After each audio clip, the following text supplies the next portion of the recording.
Hello and welcome to another edition of The Second String. I am your host, Nate Muehlbach. Joining me on the line, as always, my good friend, Alex Fernando. How you doing tonight, Alex? Oh, fantastic, Nate. How are you? I'm doing all right. It's good to be back and better than ever. I'm definitely enjoying the absence was really nice, but I've been enjoying myself. You got to see a girls' basketball win. Sadly, we couldn't pull out the W on Sunday night, but our girls are doing 3-1 so far, so doing all right. Yeah, it's not been too bad.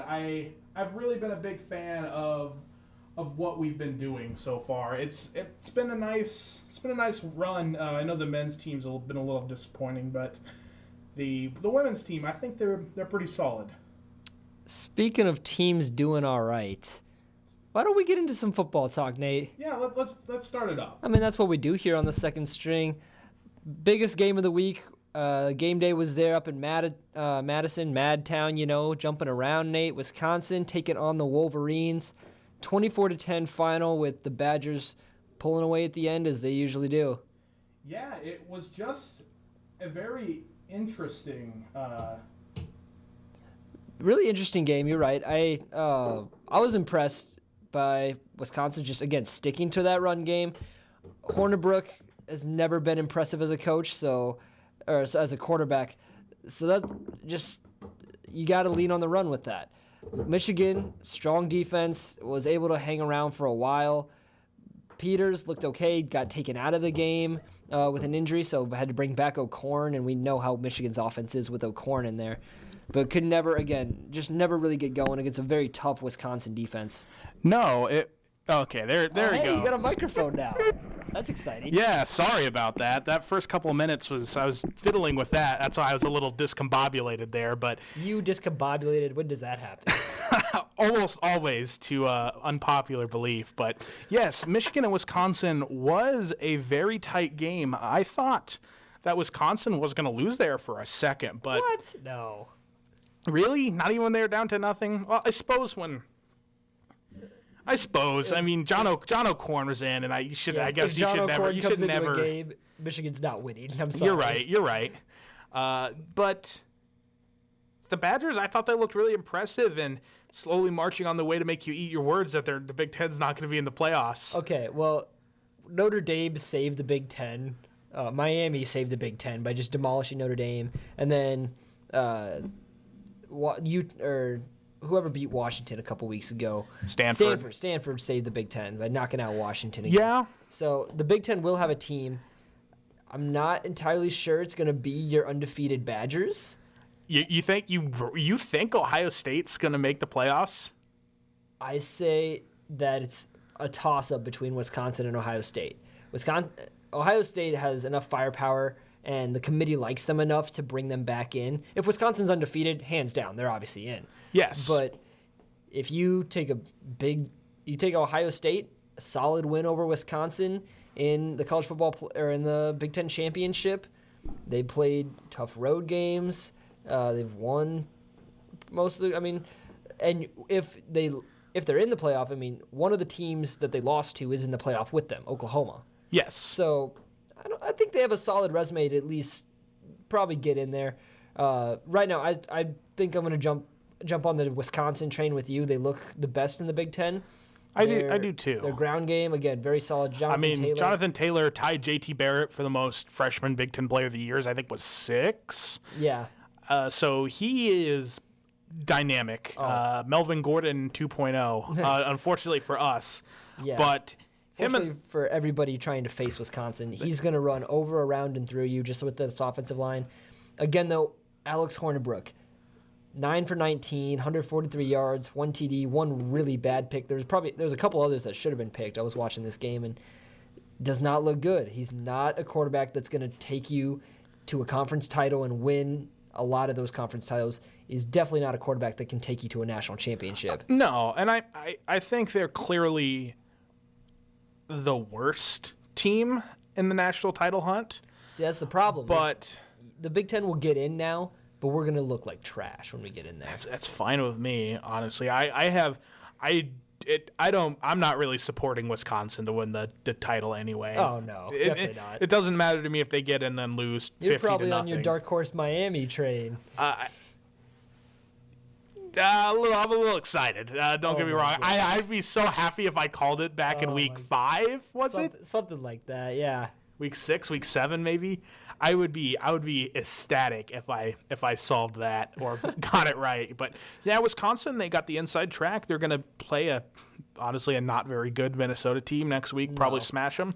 And they're not very good. They put up 54 on Nebraska, Nate. They put up 0 today against Northwestern. They did put up 0 this past weekend. Northwestern, very tough defense though. Seventh best rush defense in the nation. Yeah. Northwestern's gonna shut down a lot of teams. Yeah, but looking ahead for Michigan though, the game. They're gonna lose fairly handily. Yeah. I mean, if Jason Peters can't go, it's over. Brandon Peters. Sorry. I would love to have Jason Peters play in a football game again. I think that'd be fun to watch. I'm sure Michigan would like Jason Peters to play on their team. I think every team in college would like. It would be very nice if Jason Peters could come and play for them. The left tackle in the NFL, Jason Peters. Oh, you're not talking about the former Nebraska defensive tackle, Jason Peters? Oh, I would like him back too. We can have both of them. All the Jason Peters, just bring him back. But I think you're probably right. Even at home, Michigan, they might slow down Ohio State for a little bit. But they won't beat them. No. They're going to go 8-4, which honestly, in the grand scheme of what their team looks like, is a pretty good record. Oh, for sure. Losing that many starters. 20 starters from a year ago. Yes. Majority on defense. Majority on defense. And for their defense to look as good as it has been this year. Oh, for sure. I think this is an acceptable season if you're Harbaugh. I know Michigan fans are upset. What I read on social media this week was that the domination of a really bad Florida team, back when people still thought they were good, like really elevated the stakes. Yeah. And losing to a Michigan State team who everybody thought was just average when they lost to them. D'Antonio was never going to be an average coach. No. And that really broke the expectations for Michigan fans. But I think in totality, when they stare back at this season in a couple months, they're going to say, you know what? We did good. This is a good building block for next year, and I think we'll really have a shot. And I know there's struggling with beating the rivals. Harbaugh's not been very happy about that. The fans haven't been very happy about that. You're not going to beat your rivals every year. They're rivalries for a reason. And especially if you're in Nebraska, you're not going to beat any rivals ever. Like, we're rivalless. But Michigan will get back. Yes. Harbaugh bringing in the kind of recruits that he does. He's got a very young team. His defense has like 6 or 7 freshmen, sophomores out there. They'll be back. I put this in giant quotation marks as if 8-4, 9-4 isn't a good record. Nowadays it isn't. But they'll be back to being in the national picture next year. So let's go on and talk to our next game. Big Ten kind of solved Ohio State, Wisconsin already in the championship game. But let's talk about another couple of teams that are already penciled in the championship game. This is Miami, 10-0 Miami, number 2 Miami now. Number 2 Miami, that's right. Play in Virginia, 44-28. A little bit closer than the score indicated. Oh, a lot closer than the score indicates. Virginia playing very tough. Honestly, held the lead for a majority of this game. Yeah, I think it was until the third quarter that they kind of... late third quarter. Miami, huge second half with 30 combined points. So really brought it to Virginia in the second half. Kind of shut down Benkert and Virginia's offense. Benkert played out of his mind, though. 384, 4 touchdowns, and a pick. The pick was a pick 6, as Miami usually does with that turnover chain. But great second half by Miami. Malik Rozier, much improved in the second half. He didn't play very good to start the game. Oh, no. But...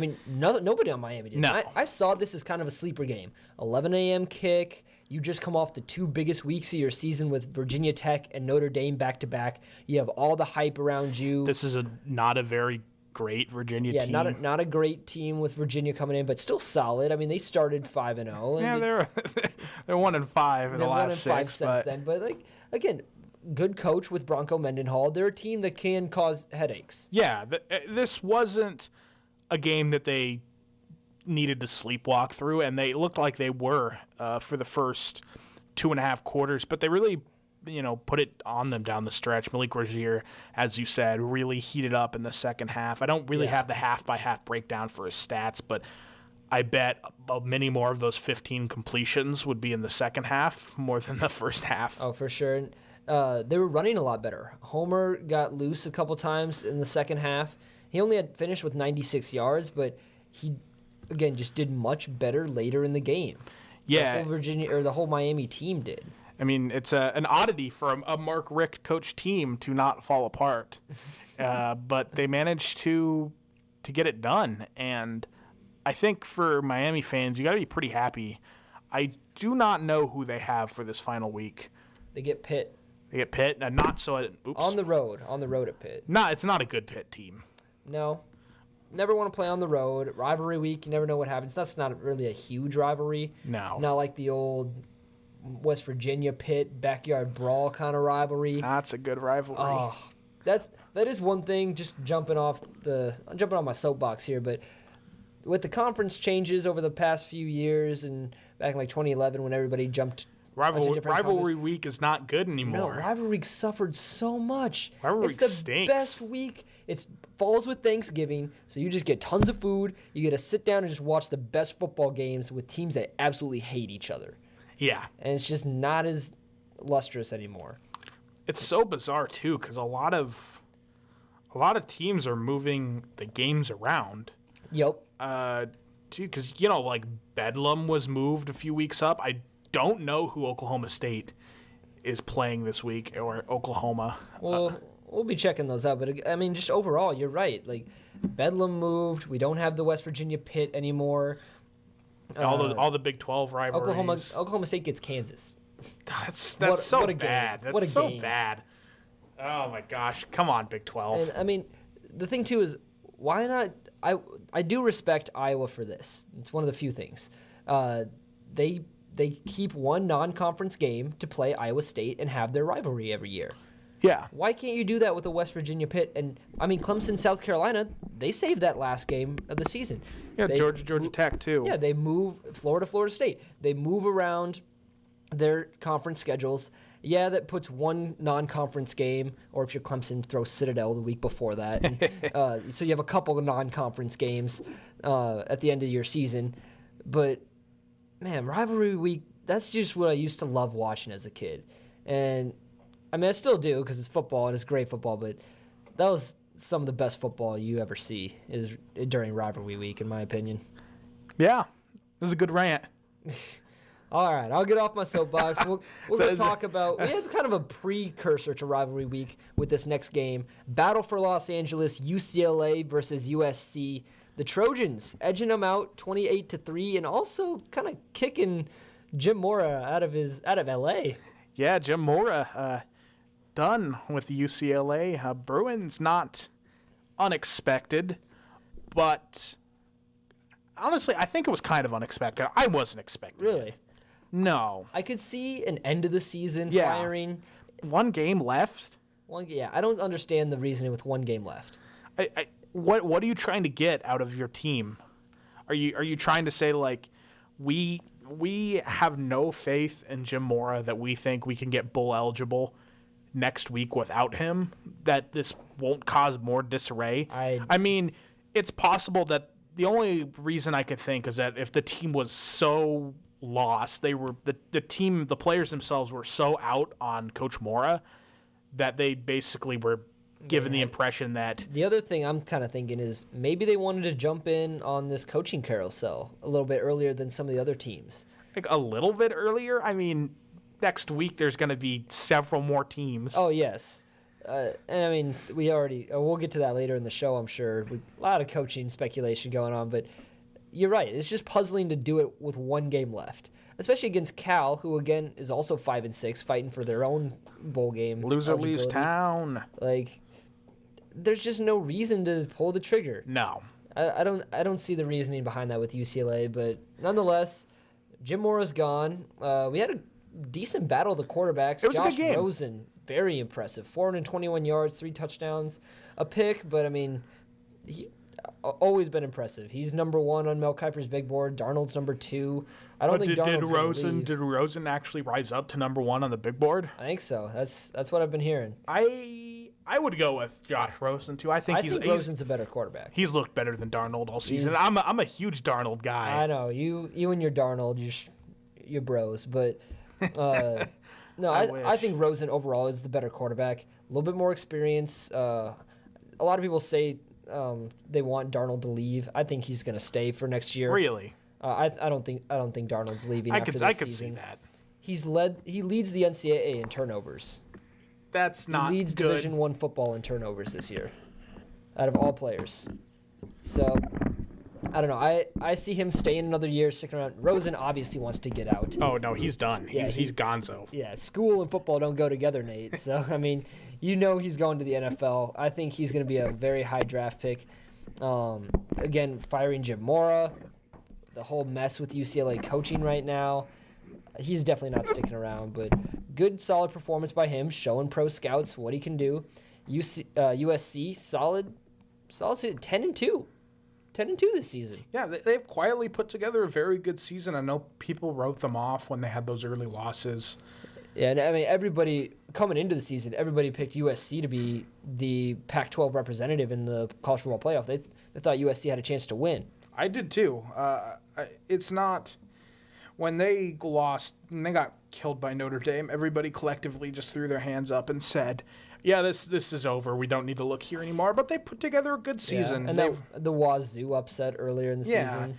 And if Darnold does stay, I think this gives them, or this is going to give them a pretty good run into next year. I think they have a shot of something special next year if Darnold stays. For sure. And because, I mean, unless he leaves as well, but Ronald Jones is only a junior. Yeah. He comes back next year. You have a junior quarterback with Sam Darnold, lots of experience. You have senior running back Ronald Jones, your leading rusher with over 1,300 yards and 16 touchdowns so far this season. Yep. Nearly 3,500 career rushing yards. A more experienced receiving core. I think one part of the biggest issue with this USC team and why they didn't quite make it to the college football playoff level is because of the lack of experience at wide receiver. It's possible. There were some interceptions where Darnold, obviously there were a lot that were his fault, but there were some that bounced off receivers' hands or the receiver ran the wrong route. They graduated a lot of really good wide receivers. You can see that in the NFL today. You can see all the rookie USC wide receivers right now, or the young gun a lot of them came from USC. So yeah. Having an experienced receiving core coming back, Darnold coming back, this offense is going to be one of the toughest to stop next year if Darnold and Jones return. Yeah, it's going to be a good couple of years to be a USC fan coming up. So let's go on to the next game. Unfortunately, it's not a game that I like to cover. Oh, I like to cover it. Oh, you? Mostly just to poke fun at you. I mean, it's not that bad. I'm not that invested. Grady Schneider, come on now. Oh, come on. Bill Snyder taking the Power Cats of Kansas State 45-40 over the Pokes of Oklahoma State. I will credit Oklahoma State though. They were down 45-3 or 42-3 or 42-13. That's what it was. 42-13 at one point in this game, and they came back, made it 45-40. Had a chance late in the game. Didn't not get it. Nope, didn't quite get it. I think the receiver just couldn't quite hold on to the ball or slightly overthrown or something. Rudolph overthrew the final play. Yep. But this is a combination of a few things. One, Oklahoma State's defense not good. It's just not. They just Big 12 defense good. TCU maybe. I think TCU and Oklahoma have middling to average defenses. And okay. I think that's probably as good as you're going to get this year in the Big 12. I don't think Texas's defense is too bad. No, that's true. I think they have a lot of Malik good Jefferson. Yeah, man. I think they have a lot of good pieces like that. But Oklahoma State is particularly terrible at defense. They just don't have very many impact pieces there that can make plays, that can get stops. They have sacks. They've got three sacks. And 14 tackles for loss, which is kind of absurd, but it's that secondary. They just could not get. Oh, yeah. No, if you're giving up 204 passing yards to Kansas State, but again, 217 rushing yards. I'm not. Nobody for Kansas State was over 100 yards rushing, but they still gave up 217. It's just a lot of hot and cold. They don't have like I said, they don't have very many impact pieces on the defense. And the second one is that, honestly, Mason Rudolph just sometimes he frustrates you with how he plays. And I'm not trying to bag on Mason Rudolph because he's amazing, one of the best quarterbacks this year. For sure. But there was a section in the game where they were down 20, 24, 20, 21-7. Well, they threw a pick six, I'm pretty sure. Okay, I think I saw that, yeah. And then the very next possession, he threw another pick. He threw 2 back-to-back picks in 2 possessions. It was like, what are you doing? You can't do that. No, definitely not. Not if you want to win. And he's shown like this before. The Oklahoma game, the TCU game. Yep. There's been long stretches where against solid teams where he's just not played that well, and it really showed tonight. But mostly it's just the defense. The defense played terrible, and that's just been a recurring theme for Oklahoma State, and it's the reason they're 8-3 instead of top 4 like many predicted. Yeah, very true. Kansas State, big win though, becoming bowl eligible. Yeah, good thing. Shout out to wide receiver Byron Pringle. First of all, awesome name. Second of all, is it really an awesome name? I mean, Pringle chips are all right. They're fine. He's an all right receiver though. 3 touchdowns, a kick return for a touchdown. He played really good. Yeah. So congratulations to Kansas State. They're having some. I know there are some issues with some rumors that came out earlier in the week for Kansas State. What was that? Well, Leavitt, Jim Leavitt. Yeah, Jim Leavitt. Who's the DC at Oregon. Yep. There were rumors that he was supposed to sign on to K-State for like a 1 year or like a 2 year deal for DC at Kansas State to be the coach in waiting and take over after Snyder retires. But Snyder wanted his son to be head coach after he retired. Oh, and so okay. a lot of K-State fans on social media were not happy about that at all. They named their stadium after him. They don't want him to pick his successor. I mean, that's nepotism. That's some dynasty stuff. That's how empires fall with a week in. There are rumors that I feel like Kirk Ferentz is setting that up in Iowa then too. There's some rumors that Sean Snyder is already the head coach, and Bill Snyder's simply just the Joe Pa circa 2006 figurehead. Oh my goodness! I mean, I'm serious here, but regardless, it was a good win for the Wildcats. They got bowl eligible. Honestly, that's it. It wasn't too much of an exciting week for college football, in all honesty. There was a couple like kind of middle of the road upsets. Quick hit me, boy. Wake Forest 30-24 over number 19 North Carolina State. Wake Forest 7-4 this season. They played a lot of teams tough. Could have had a couple more wins in there. Yeah, solid team. They're an all right team. Cal and Stanford, the other game, 17-14. Stanford winning. The big one we mentioned a little bit earlier. Northwestern blanking Minnesota. Don't talk to me. I'm sorry. Northwestern is an impressive team. 8-3, solid defense. Minnesota, I mean, they put up 54 on Nebraska, but that doesn't say much. Don't even. I'm gonna mute your mic. I'm just gonna mute mine. Don't do that. All right, here. How about this? I just want to talk about my play of the week. Okay. Forgot to mention it, but UCLA, USC, first quarter, UCLA's punting, and the punter kicks the ball and kind of veers off to the right. The entire UCLA punt team runs over to the left. So they must have called like a left punt or something like that. And they pulled a Rams, the Rams did for a few years ago. The fake punt return. So the USC guys the main punt returner's acting like he's about to catch it, runs over to the left side of the field. One of the gunners, or the blocking gunners for USC, peels off to the right sideline, catches the ball, sprints down untouched to the goal line. Yeah. It was so funny watching the video because the UCLA punter, he's like looking at his guys. He's like waving them over. He's like, where are you going? Wait, the ball's over here. The guy had to juke out 2 and he had like 4 blockers. So I thought it was a great play. No, it's a good play. And whenever it works, it looks ridiculous. But Yeah, I remember when the Rams ran it a few years ago against Seattle for a game, and I remember everybody losing their minds and going, It's smart. It's smart. You gotta have a head on a swivel right there.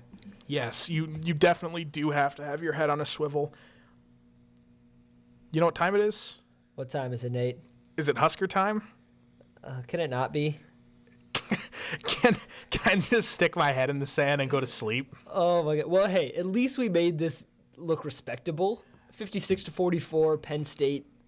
It's like I said when we scored our final. It's like I said when we scored the final touchdown with 0 seconds. I think I yelled at you. I think I said, "We're not gonna.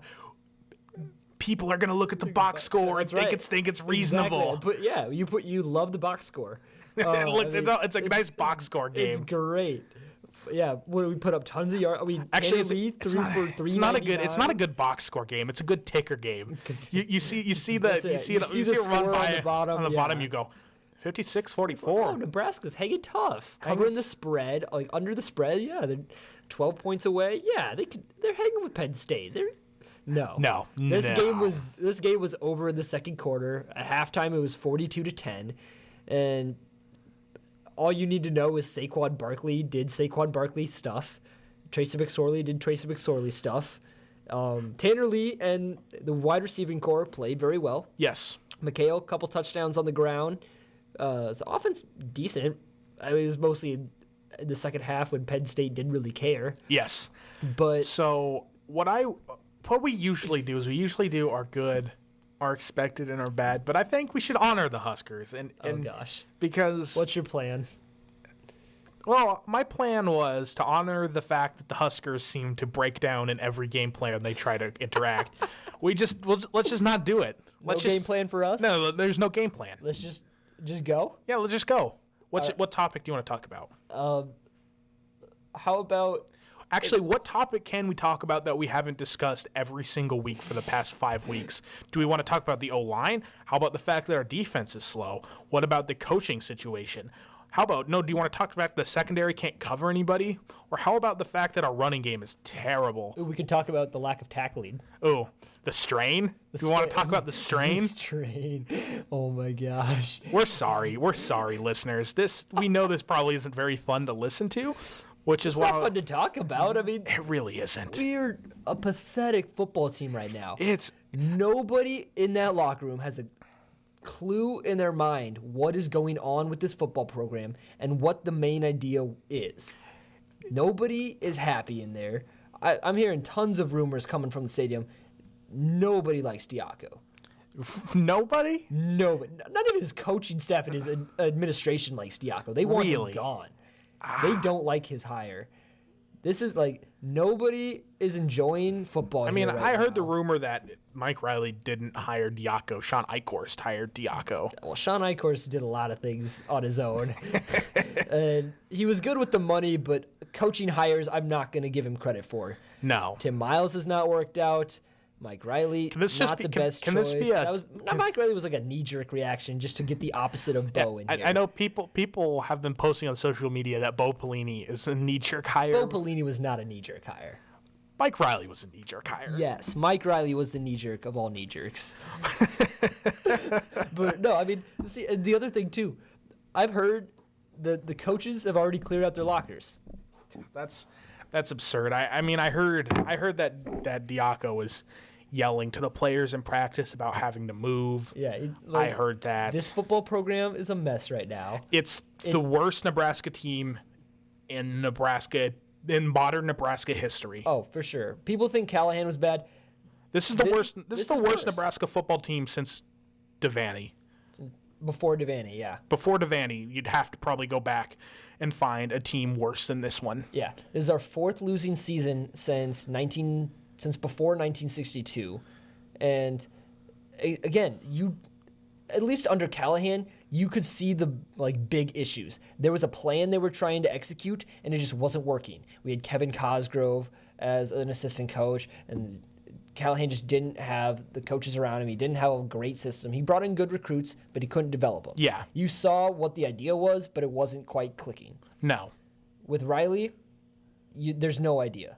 I don't see a plan in place. I don't get what we're trying to do. Every single game I watch, and I just think, what are we attempting to accomplish in this game? What is our game plan?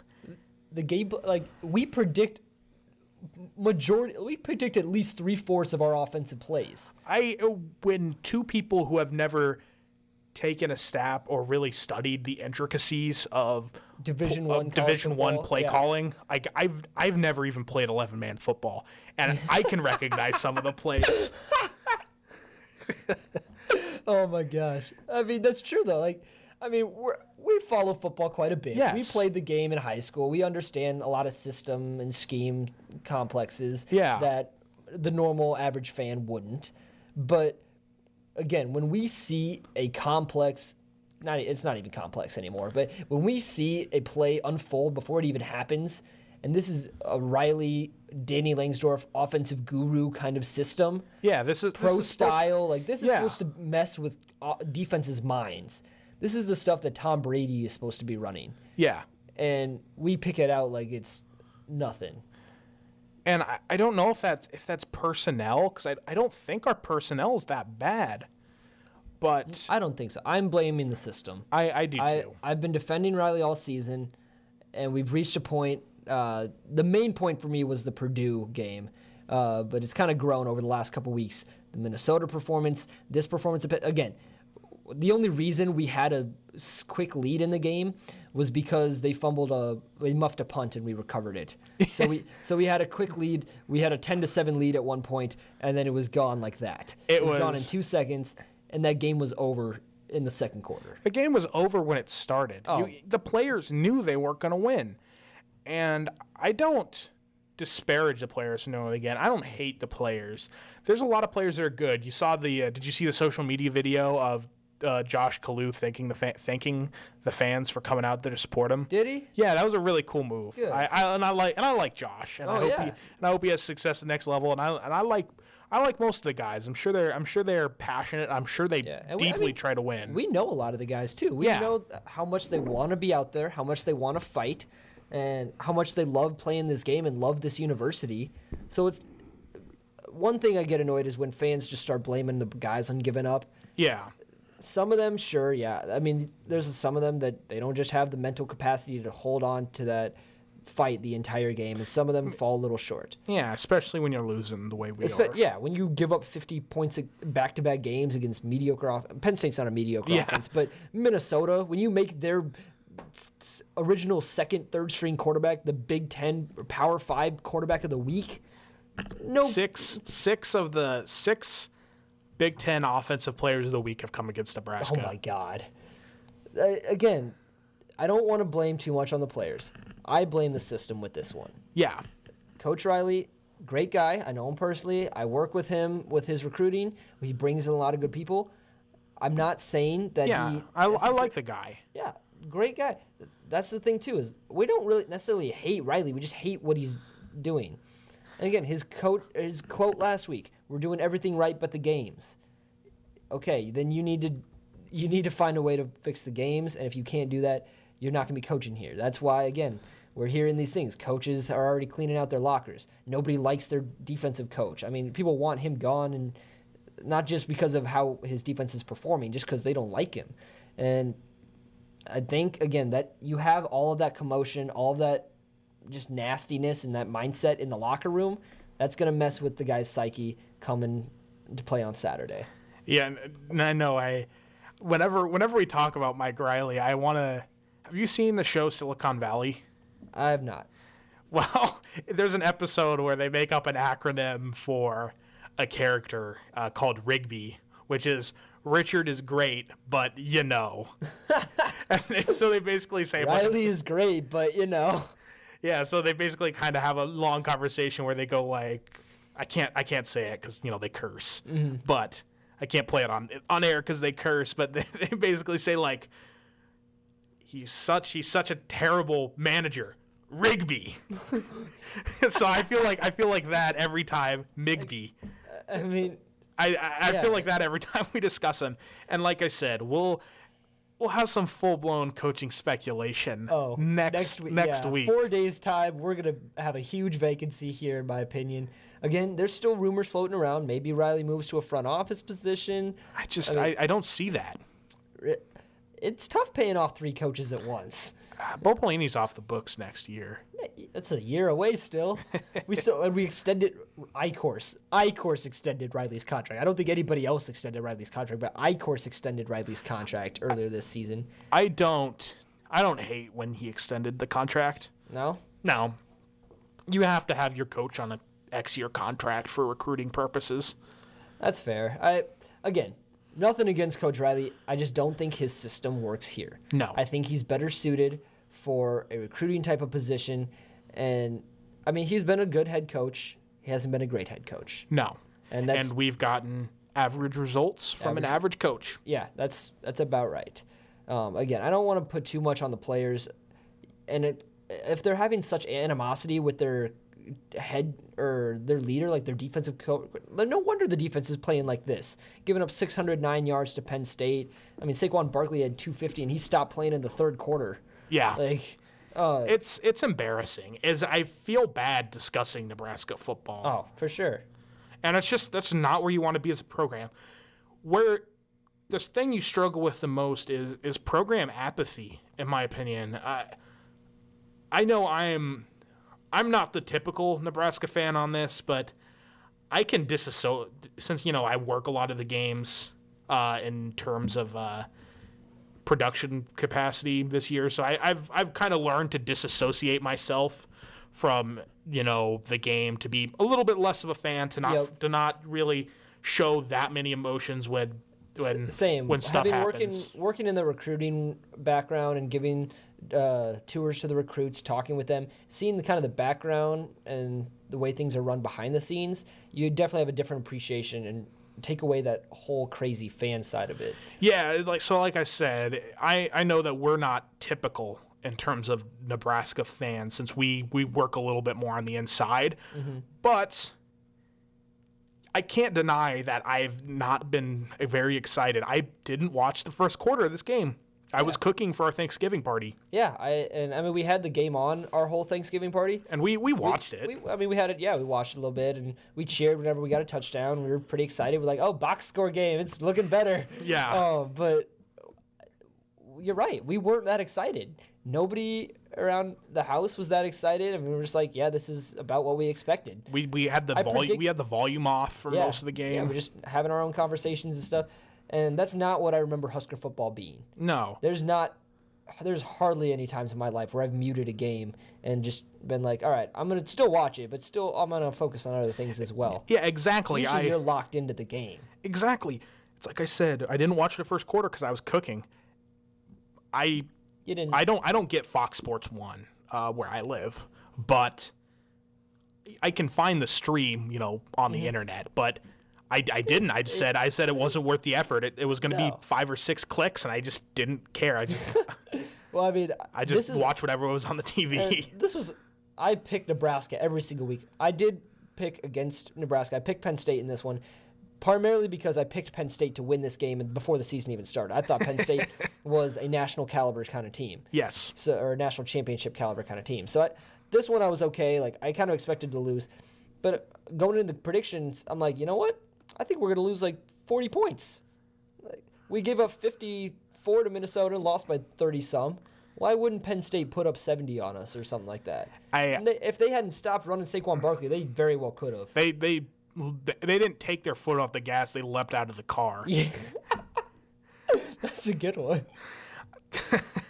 I appreciate. I'm going to pat myself on the back for that analogy, but it just wasn't very good. So let's get a little bit, just a touch back on track. Say one final thing about Nebraska, about the game coming up on Friday. Is there any chance we can beat Iowa?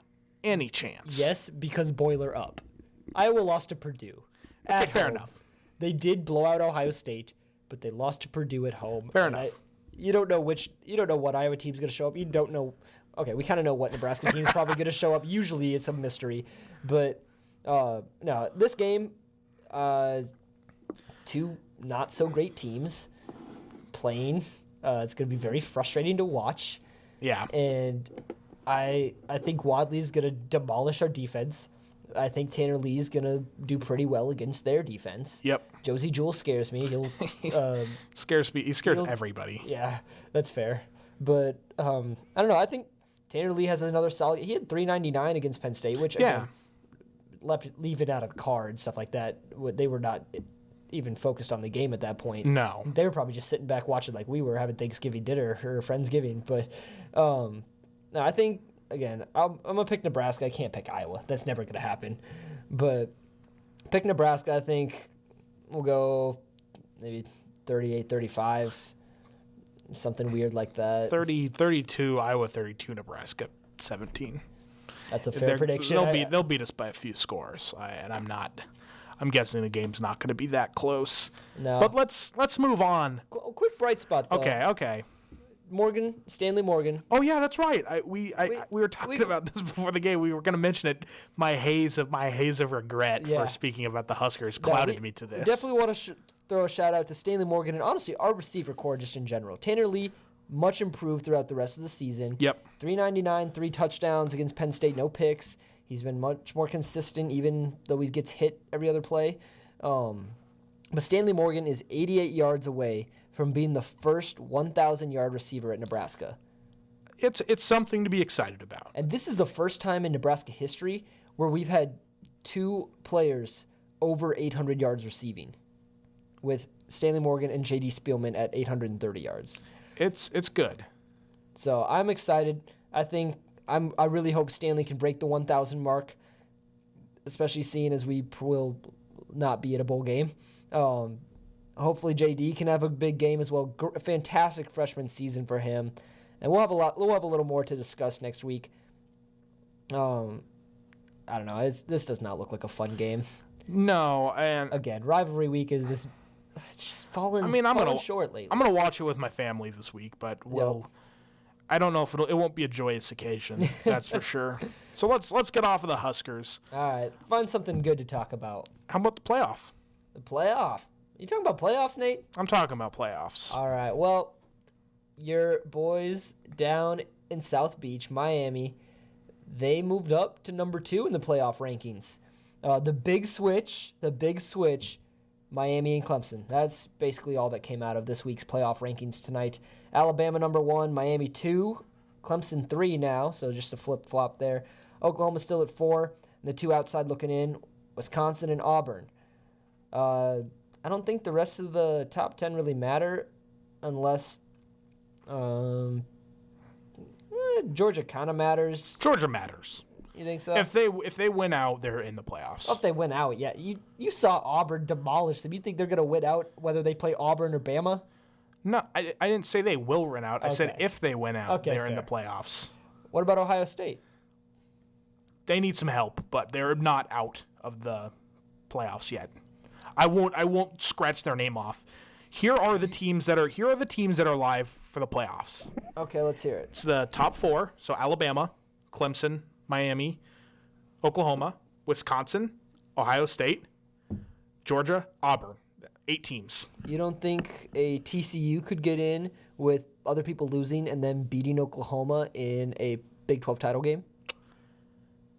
I don't think they're going to beat in the Big 12 title game. Their quarterback situation is too beat up. They might be starting their third-string QB against Baylor, and they're going to get past Baylor with their third string, but they're not beating OU with their third or second-string quarterback. Okay.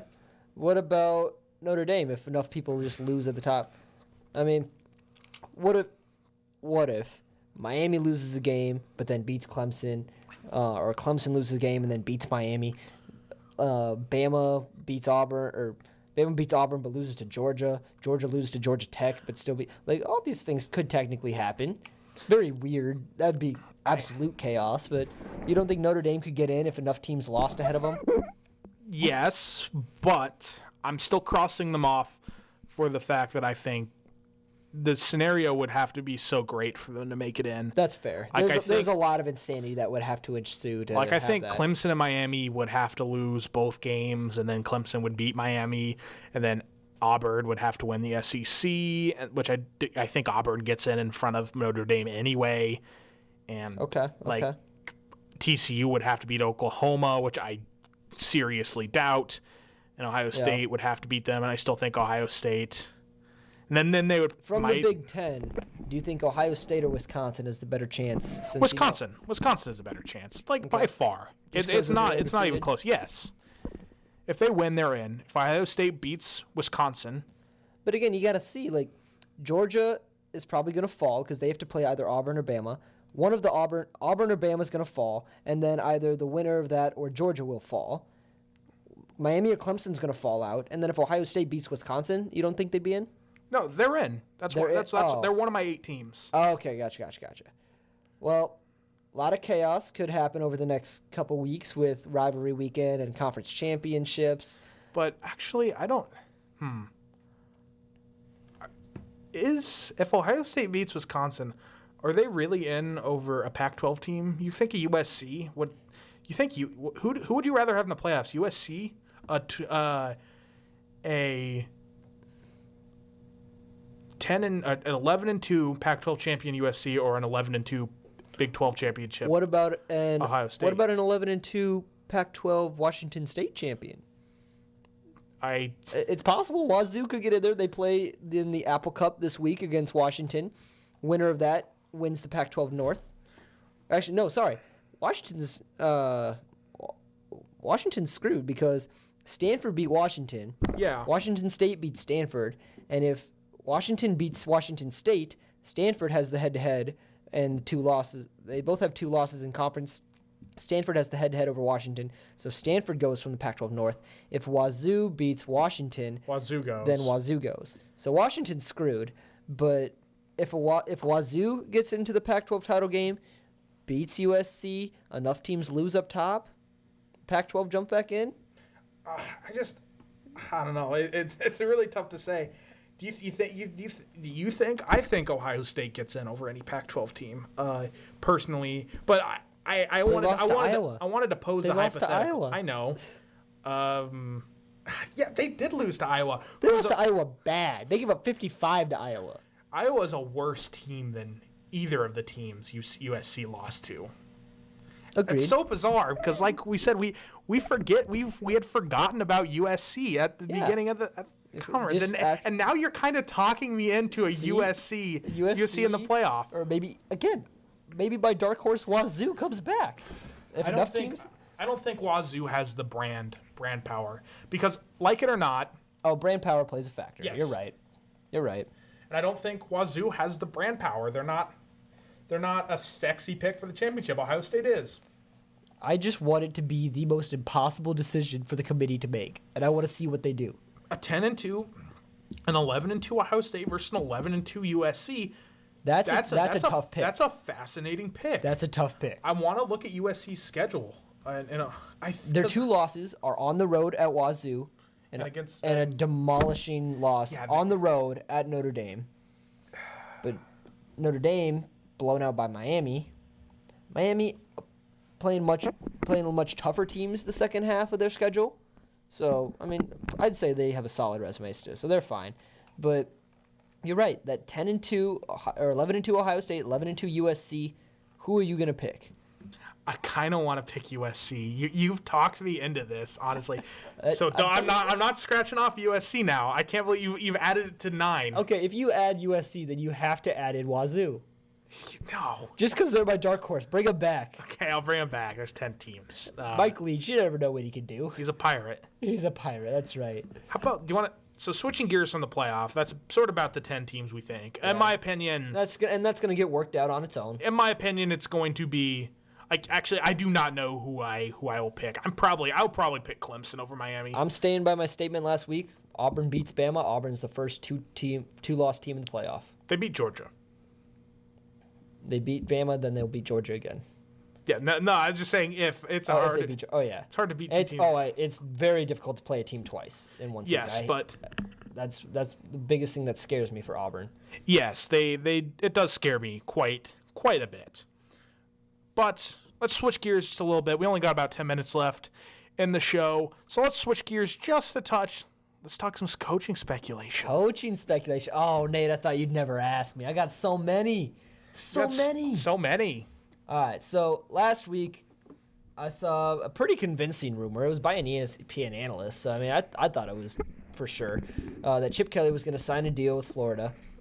That has not been announced yet. I don't get it. I've heard more rumors that they're going to wait till the end of the season to announce.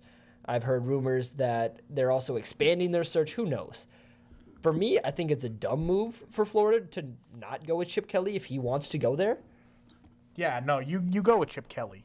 He's the offense you're looking for, because that's what they brought McElwain in to do, because Florida had been bad at offense. McElwain did not get them to do much better at offense. And again, he had the worst offense in the state of Florida this year. So you bring in Chip Kelly, you know you're going to get a lot of high caliber recruits, big name recruits. Florida's a hotbed for recruiting. Kelly's going to do very well in that state. And his offense will get rolling with the talent that they have. I do want to say McElwain, apart from the off the field issues, he did struggle by not having a decent quarterback, and also how half his team was always suspended or on PEDs. But you bring in Chip Kelly if you have the chance. Speculation for me, the big thing is there's so many Power 5 jobs, and there's so many more that are going to open up. Texas A&M has basically said that once the fourth quarter hits all zeros in their game against LSU, Kevin Sumlin is out the door. So huge vacancy at Texas A&M. The big rumor there is that Jimbo Fisher is going to jump ship from Florida State over to Texas A&M. Why? I don't get it. I don't get those rumors. That's apparently like the only person they want over at A&M, and I don't understand. I would want Jimbo Fisher over. I would take Jimbo Fisher any day. Why would he leave though? He's got a huge contract at Florida State, and he had a rough season because his starting quarterback blew out his knee in the opening game. And he has a young offensive line. I can only think of a couple of reasons. One is he hates the pressure. He hates the booster pressure at Florida State. How's that going to change at Texas A&M? I couldn't tell you. Maybe he thinks a fresh start will buy him a couple years of goodwill. Okay. The second part is he's trying to get a raise out of Florida State. He didn't he do this last year with LSU? Yeah. He like kind of toyed with the idea, and then he's like, no, I'm not really doing it. And I just don't know. But Texas A&M is like Jimbo or bust right now. That's so weird. I would not be on the Jimbo or bust train because I feel like that's a train that goes bust. Has a much higher percentage chance to go bust than it does to go boom. Mm-hmm. But I mean, just think of all the open positions right now and the ones that could open up. Right now we have Oregon State, we have UCLA, we have Florida. I think this is the most SEC openings since like 1946 or something that I read. That's bizarre. Crazy. That's bizarre. So you have Florida, you have Tennessee, you have A&M that's going to open up here soon. Nebraska's probably going to open up. You have Texas Tech that's possibly thinking about it. Ole Miss is open in the SEC. If people were to leave, Florida State could be open.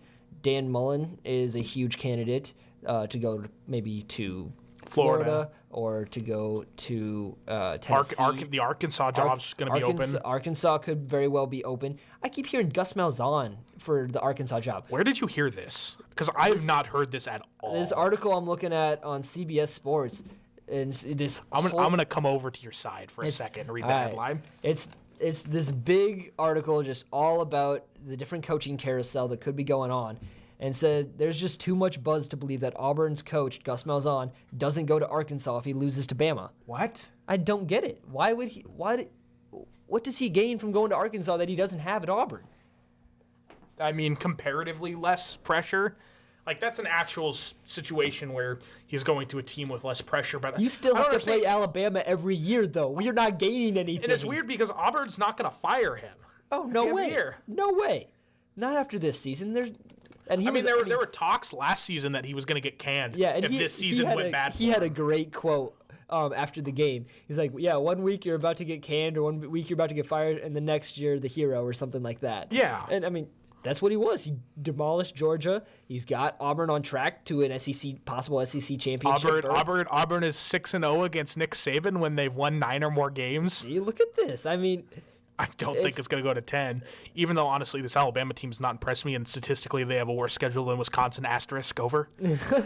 I said that really fast, but it's true. They have not played much. They played Mercer this past weekend. That's the typical Mercer, the FCS powerhouse. That's just the typical SEC. Oh, let's throw a cupcake in the middle of November to save our season. Before rivalry week. Tune up. It's fine. I want to talk about the big one, the one that matters to us, Nate.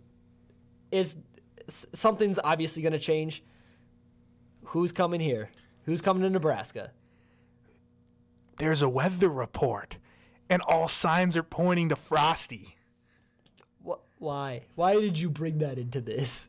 What do you mean? A weather report? No, that was terrible. What? That was fine. Oh my gosh. Do not just touch me on this. Fine. We're getting Scott Frost. We are getting Scott Frost. I agree. Everybody's freaked out over the weekend because there was the big rumor, 7-year, $35 million contract. Pro tip to everybody who's listening. Every successful FBS coach says this before they leave. Yeah, so just a disclaimer again, everybody's freaking out. Scott Frost is like, oh, totally false. I'm not doing this. He has a 10-0 football team to run. Yeah. He's not going to tell his team, oh, yeah, guys, I'm going to jump ship in a couple weeks, but we're 10-0. Let's keep this rolling. No coach ever in history would ever say that. Just look at the past couple seasons. Tom Herman, Houston, FBS Buster, or they're going to the New Year's Six Bowl. They beat Florida State. Oh, yeah, I'm totally staying in Houston. Texas. Hey, Tom Herman, why don't you come help us out? And then what was the other? PJ Fleck. Row the boat till I die. Western Michigan, Kalamazoo. Literally said that. And row the boat till I die. Oh, hey, Minnesota? Sure, yeah, I'll hang with the Golden Gophers. Why not? You can't coach a football team and tell them that you're not going to coach the football team. That's just how it is. I wholeheartedly believe Scott Frost is coming here. We'll see how big our search gets, but I can tell from the Nebraska fan base and from everybody else around Lincoln and around the football program, it's Scott Frost or bust. Yes. Which could be difficult just because it's not a bad idea to look around at other coaches and see what options and what systems they want to bring in. But I think Scott Frost is the best candidate for our job. Yeah, I do too. And people throw out coaching names. They say, we should go get Chris Peterson. We should go get Gary Patterson. I'm like, yes, better coaches than Scott Frost. They're not coming here. They're not. That's not happening. When you have your own Power 5 program that you have ranked in the top 15 consistently and are fighting in your own conference championship people sometimes don't like to hear this, but TCU and Washington are better programs than Nebraska is. They have more prestige. They have more upside, unfortunately. In recent years. Historically, yes, I understand the Nebraska argument. But you're right. Those coaches are not going to come here. No. They have a much better opportunity at the schools they're currently sitting in. Yes. I would not leave Washington if I were Steve Peterson in a heartbeat. There's nothing that could make Chris Peterson. Sorry, yeah. Steve Peterson was who ruined Nebraska football by firing Solich. But yeah. There's no way that Scott Frost is not coming here in my mind. I think it's going to happen. We'll have a lot to talk about next week for sure. It'll be good. It'll be an interesting show next week for sure. Well, guys, I think that about wraps it up for us at the Second String. It was a good show. Good show. I mean, we had a little fun with that Nebraska rant. We ranted quite a bit. We've been wanting to do that all season. It's nice to get it out of our systems. Yes. We do it before and after the show, so why not just do it at the show? I mean, we just broke our rules. Why not? Break the game plan. That's fine. And then, I don't know. It's rivalry week. Rivalry week. Let's beat Iowa. I truly hope we can go. I got my beat Iowa hat on. It's looking good. We got to make it work, guys. I hope we can go out on a good note. All right, guys. For everybody here at the Second String, the two of us. For Nate Mielbach, all of us here. for Nate Mielbach, my co-host Alex Fernando, this has been the Second String. Thanks for listening, guys. Go Big Red.